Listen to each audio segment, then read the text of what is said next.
So Dr. Steingraber, can you tell us why you're here today? Sure. So I'm here both as a mother and as a biologist. What is happening just on the other side of this fence is a crime, I think. It represents the takeover of the west side of Seneca Lake, which is part of the abiding ecology of the Finger Lakes and the source of drinking water for many people.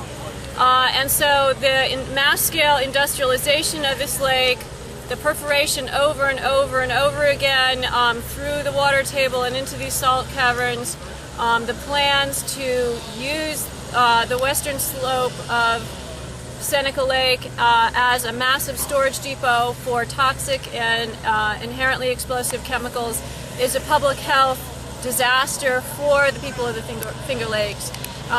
We know from the plans that they have in mind for this place that there will be condenser and compressor stations, there will be flare stacks, and we know a lot about what kind of air pollution that those activities create, even absent catastrophic explosions, which are also a possibility here. Flare stacks create formaldehyde. Formaldehyde is a known carcinogen. You cannot do what they plan to do here without laying down a blanket of smog and ozone, ground level ozone, and we know that that kills people.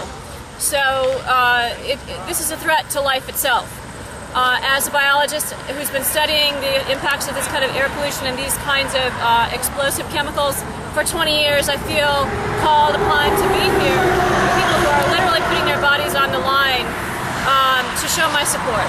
But I'm also a mother, and my son, who's now 11, was born just down the road at the September Hill Birth Center, and this is his birthplace. So Schuyler County is what is on his birth certificate. This is a sacred place for us. It's a place I wish to bring him back to.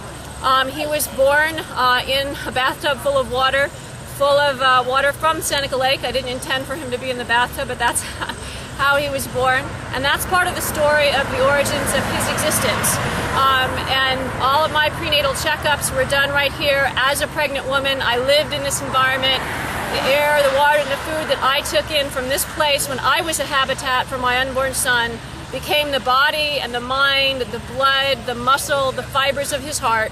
And so my son is constructed out of molecules from this place, and I am joining in solidarity with the 17 inhabitants of this place to defend it from an occupying corporation who comes from out of state without our consent and without a finished environmental impact statement. No one has green-lighted this project, and yet they're going forward with it anyway, and we will not consent to that.